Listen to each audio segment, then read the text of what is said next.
जनता तो चाहती है कि बीएसपी आए, लेकिन मीडिया आपको हुआ दिखाएगी कि कांग्रेस आ रही है, बीजेपी आ रही है। वो उनकी टक्कर इसलिए दिखाती है क्योंकि पक्ष में और विपक्ष में वही लोग रहे जो हम लोगों पर, यानी कि हमारे ऊपर पहले से राज करते आए, हमारा शोषण करते आए। तो ये सब चीज़ें क्या दिखाती है, बहन जी को अपनी वैल्यू, अपना स्टेटस, और बहन जी को अपने समाज और अपने सम्मान की भी बराबर चिंता है। क्योंकि बसपा को हम अपना राजनीतिक घर समझते हैं। अगर वो लुटेगा, बर्बाद हो या कमज़ोर होगा, उसकी ईंट गिरेगी, वो ढाएगा तो हमें दुख होगा। मैं आज फिर कह रही हूँ कि कांग्रेस और बीजेपी दोनों ही दलित विरोधी हैं, दोनों ही महिला विरोधी हैं, दोनों ही मनु के शास्त्रों को, मनु के विचार को मानने वाले, मुख्य सीट पर बैठने वाले लोगों की पार्टी है।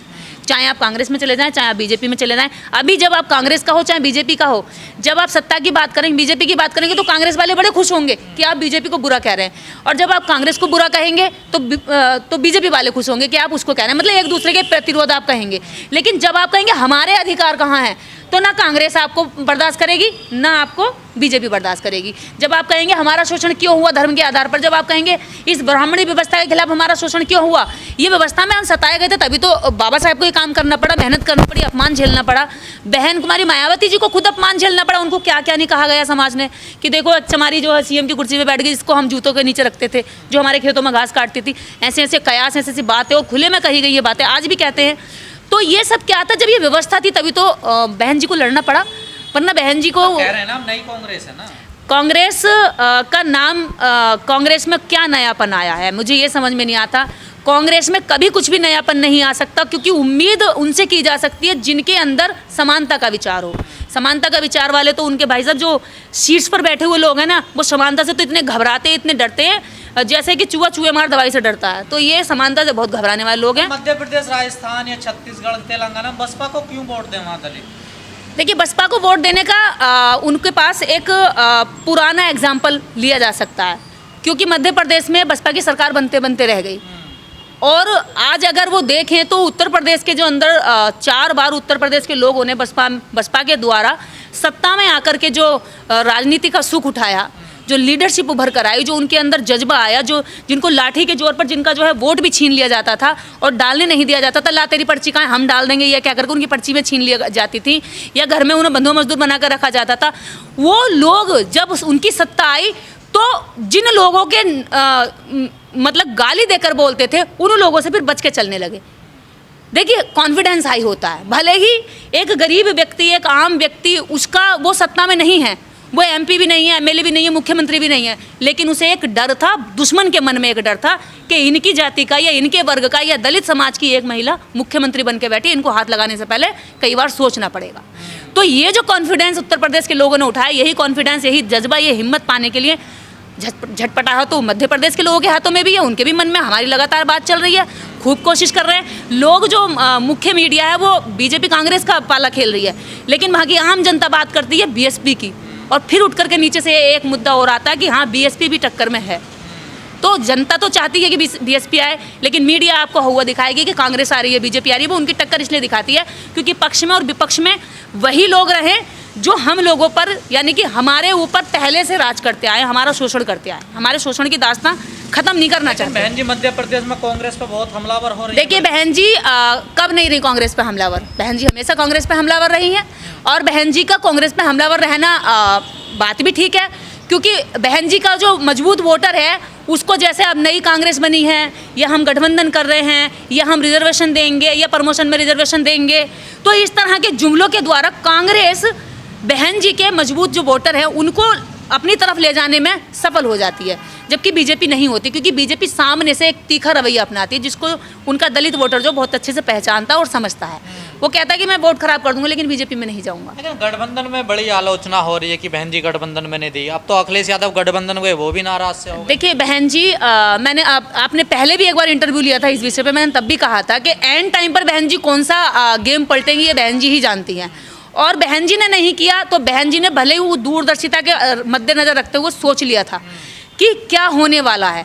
बहन जी नहीं गई, लेकिन ये लोग गए, उसके बाद आपने देखा कि ये लोग भले ही एक जगह बैठे राजनीतिक लालच के लिए, लेकिन इनके अंदर अंडरस्टैंडिंग नहीं थी। कोई कहीं बिखर गया, कोई किसी की आलोचना कर रहा है, कोई किसी की बुराई कर रहा है। जो ऊंची जाति के लोग हैं वो नीचे सीएम तक रहने वाले अखिलेश यादव जी को बुरा बोल रहे हैं, उनकी आलोचना कर रहे हैं और कह रहे हैं कि उनकी कोई वैल्यू नहीं है हमारी नज़र में। तो ये सब चीज़ें क्या दिखाती है? बहन जी को अपनी वैल्यू, अपना स्टेटस, और बहन जी को अपने समाज और अपने सम्मान की भी बराबर चिंता है, वो उसको भी मेंटेन करती हैं। समाज की चिंता करती हैं, उसके सम्मान की। देखिए, जहाँ बहन जी का अपमान होगा वहाँ हमारा अपमान है, ठीक है। जहाँ बहन जी का सम्मान है वहाँ इस समाज का सम्मान है, क्योंकि वो समाज की प्रतिनिधि हैं और समाज की एक तरह से मुखिया के रूप में देखी जाती हैं। तो बहन जी अपने सम्मान की अगर कदर कर रही है तो वो समाज का भी सम्मान है, वो इस समाज की भी चिंता है। मैं तो ये कहती हूँ, अगर बहन जी के साथ अगर आज कोई अभद्र टिप्पणी करता है या बहन जी पर कोई बोलता है तो बहन जी उससे कुछ कहने नहीं जाती हैं, समाज का बंदा खुद उसकी जान लेकर उतारू हो जाता है। और इन तीनों राज्यों में बहन जी ने चिंता बढ़ा दी है बीजेपी और कांग्रेस की। तो अच्छी बात है ना, चिंता बढ़ने वाली बात है, क्योंकि बहन जी का एक बड़ा वोट बैंक और पूरे देश भर में है। 2 राज्यों की बात क्यों करें, अगर आप करें विधानसभा के चुनाव की या लोकसभा के चुनाव की, तो बहन जी का एक बहुत बड़ा वोट बैंक है, जिसको इन्होंने बहुत ही आसानी से, बहुत ही छल कपट से आज तक लेते हैं, जिसकी कहीं गिनती नहीं करी है। जो एक पौए में, एक लड्डू में या बहकावे में या पुनर्जन्म के कर्म या अगले जन्म के भाग्य के भरोसे इनसे वोट लूटते आए हैं। लेकिन लोकतंत्र में ये पुनर्जन्म और पुराने जन्मों के कर्मों के फल पे वोट नहीं दिया जाएगा। अब इसलिए वोट नहीं दिया जाएगा कि भाई बड़ों घर में अगर बेटा पैदा हुआ तो वो हमारा मालिक, और छोटो घर में बेटा पैदा हुआ तो वो तुम्हारा नौकर है। इस आधार पे वोट नहीं दिया जाएगा। अब आधार पे वोट दिया जाएगा कि जिसमें योग्यता होगी वही वोटर उसके साथ जाएगा। और बहन जी में योग्यता है, इस समाज का सम्मान, इस समाज का स्वाभिमान और इस समाज को आगे ले जाने की उनके अंदर क्षमता भी है। बहन जी के लॉ एंड ऑर्डर की पूरे देश के अंदर उनके विरोधी भी आज तक तारीफ करते हैं।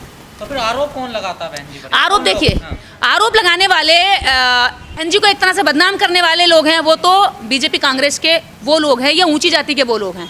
लेकिन हम जैसे जो लोग हैं जो बहन जी के लिए बात करते हैं, अगर हम कहते हैं कि बहन जी नहीं निकल रही हैं, तो इसमें हमारा दर्द है, इसमें हमारी चिंता है, क्योंकि बसपा को हम अपना राजनीतिक घर समझते हैं। अगर वो लुटेगा, बर्बाद हो या कमज़ोर होगा, उसकी ईंट गिरेगी, वो ढाएगा तो हमें दुख होगा। हम जैसे लोग कोशिश करते हैं कि बसपा बेहतर करे और बेहतर करे, दुश्मन से बेहतर करे, हमारे लोग, हमारा घर वो मजबूत करे।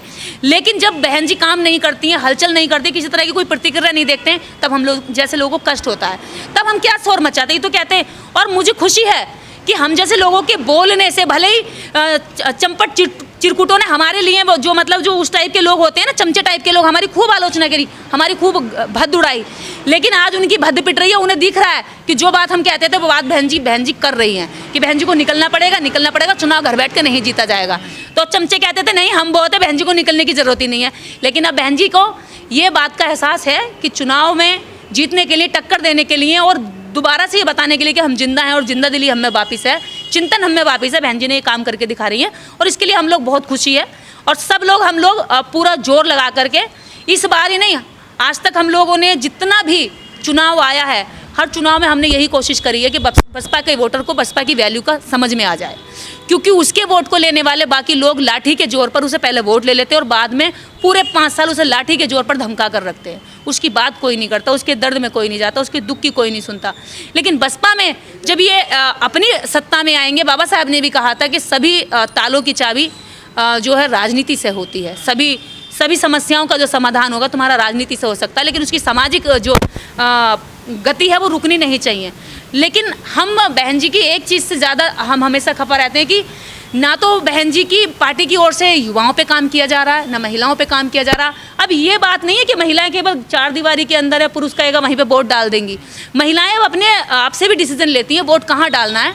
तो जैसे बीजेपी ने समझा और घर घर चूल्हा सिलेंडर दे दिया और उनका वोट ले लिया, जिसको वो साइलेंट वोटर के नाम से बोलते हैं, तो इन चीज़ों पर हमारी पार्टियों को भी काम करना चाहिए, क्योंकि वोटर चाहे युवा हो चाहे महिला हो, आज वो डिसीजन लेने की पोजीशन में है, उसके साथ भी काम करना चाहिए, उसे अपने साथ लाना चाहिए। देखिए, ये देख के तो बड़ी खुशी हो रही है, क्योंकि जो हम सब लोग चाहते थे, जो सामाजिक कार्यकर्ता है, ज़मीनी कार्यकर्ता चाहता था, वो बहन जी कर रही हैं। और इसके लिए समाज को बधाई कि बहन जी कम से कम अब उस बात को समझ रही हैं, जिस बात को छोटे छोटे कार्यकर्ता तक और गाँव लेवल के जो वोटर हैं वो भी इस बात को कहने लगे थे कि बहन जी को निकलना चाहिए।